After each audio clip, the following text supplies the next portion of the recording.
Liam slouched in his train seat, watching raindrops race down the window. He was heading home after a long week of work. The carriage was nearly empty, just a few scattered passengers. He glanced at his watch. 9:45 p.m. The train would reach his station in 20 minutes.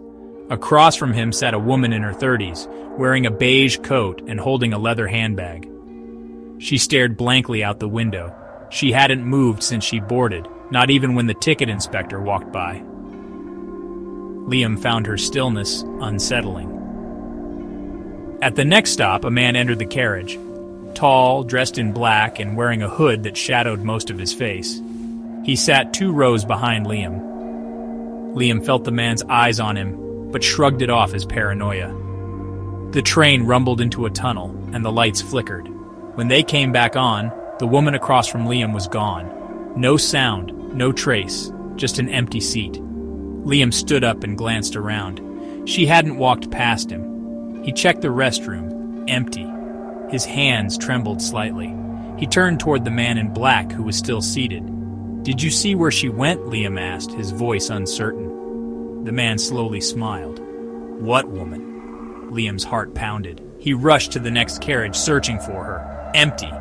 When he returned, the man in black was gone. The train pulled into Liam's station. Rattled, he hurried off. As he reached the exit, he glanced back. Through the window, he saw the woman in the beige coat, staring blankly out the window once again. The man in black was beside her, smiling. The train slowly departed. Liam rushed to the station master, describing the 2 passengers. The man's face turned pale. "That's not possible," the station master said. "There hasn't been anyone on the last 3 carriages tonight. They were locked for maintenance." Liam froze. His hands trembled.